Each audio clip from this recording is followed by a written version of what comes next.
So, with all this, um, how has working on such an awesome team you mentioned, like how has that influenced you or allowed you to stretch and grow in new ways? Man, every way. Like it really was a high challenge, high support type of environment. I'm very blessed to where like my coworkers are, I can also call them my friends. You know what I'm Hmm. saying? So we can sit there, sit through like a huge feedback loop, go through this huge project, and then afterwards grab some drinks and just vibe and not talk about work, talk about family, talk about friends, talk about dancing, relationships, whatever the case may be. But their equity can be applied to so many things, but sometimes it's hard when you don't see an example. And I feel like I'm around so many people that live equity and apply that mindset to so many different things in so many different ways. I'm like, yo, I never thought of it that way. You know what I'm saying? Or like even just like not just work wise, but just how people treat other people in the workspace. Like I've never been in a position where like I have a cough and my boss is like, you know what, just take the rest of the day out. I'm like, what? What are you talking? Like I'm used to like spaces where like, all right, you know, like I have a cough, that's fine. Like I keep working. You know what I'm saying? So I think it like it both stretched me in a way that like coming from a low income background, coming from a first gen background, like you always have to do twice as better to go equally as far.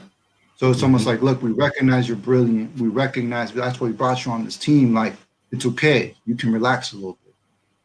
You know what I'm saying? So I was stressed in that way, but also I had nothing. I had no idea what policy is. I still am trying to figure it out what exactly that all that entails. So from like reading bills to seeing like who to talk to for like which organizations do what.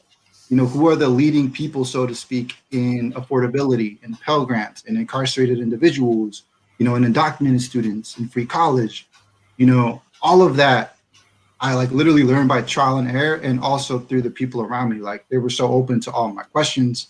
And I had a lot of them, man. Like I'm one of those people that like I over prep. And I'd much rather over prep than under prep because I'd rather be caught like it wasn't enough than unprepared. You know what I'm Right. saying? Like my preparation is not going to be the issue. It might be that I don't know enough. It might be that like, you know, I was missing a perspective, but I'm gonna do everything that I can on my end to make sure that I'm prepared for whatever's gonna be put in front of me. Um, but nah, man, it's been a lot. And again, I thought because of the identities that I hold, I can't walk away from certain politics. You know what I'm Hmm. saying?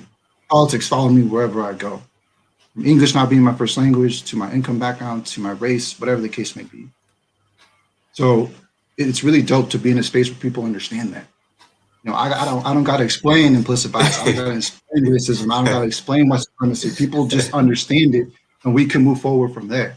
And that Right. also helps our work because that is our work. If we center racial justice and equity, Black Lives Matter isn't like it's not a conversation. Like it's a Hmm. fact. And I Hmm. think in other places they're still trying to grasp like what does this mean? How does Wrap this their head connect? around it. Yeah, yeah, yeah, and not having the perspectives. Um, so sometimes people are willing to listen, sometimes they're not. But for those who are, then you got to go to the explanation, and they may never have had anything that can help them truly understand. You know, they can try to listen, but I hear what you're saying, man. You just you in a tribe, bro. you you in a Yeah, tribe. You know.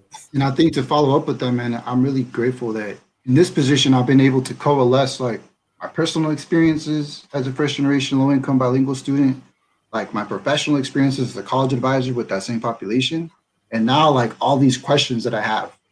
And this job really made me see it connect the individual experiences to Hmm. the systemic levers that make it happen. Right. So like for example, you don't see people like me get into Harvard. You know, that's just not like you just I never did. Right. But through our work, through our research, like we just have like uh, a report that was released. It's called Segregation Forever, where it shows numbers wise, like how top 100 selective public institutions are doing in accepting Black and Brown students, and they're not doing very well. Right. So that's like connecting an individual experience, an individual observation that you see people like, nah, man, you're just like, you know, you're paranoid. You have just as much of a chance, Yeah. you know, the pick yourself by your bootstraps. And Oh then boy. Oh you're boy. able to do work, and then some of the work illuminates like, oh, systemically, this is what's going on. So I feel like that's what this position has helped me grow in, is like combining the individual to really the systemic. Man, man, again, so much there. The one thing you mentioned, well, I have my little comment. Sorry, I should have let you speak. It's just I'm a big believer that everybody gets some type of help, and there's nothing wrong with getting help or mentoring, right? So that pull you up by your bootstraps thing really bothers me because somebody is helping all of us along the way, right? We no man is an island, as they say, and there's nothing wrong again with we talked about legacy with someone reaching back and pointing out, hey, you can go that way or you can try this way, maybe a little bit less bumps for you, or giving you a heads up, so to speak, just talking to you about an experience. So I'm sorry, bro, to interrupt you, but that one always gets under my skin, man. Likewise, Always. likewise.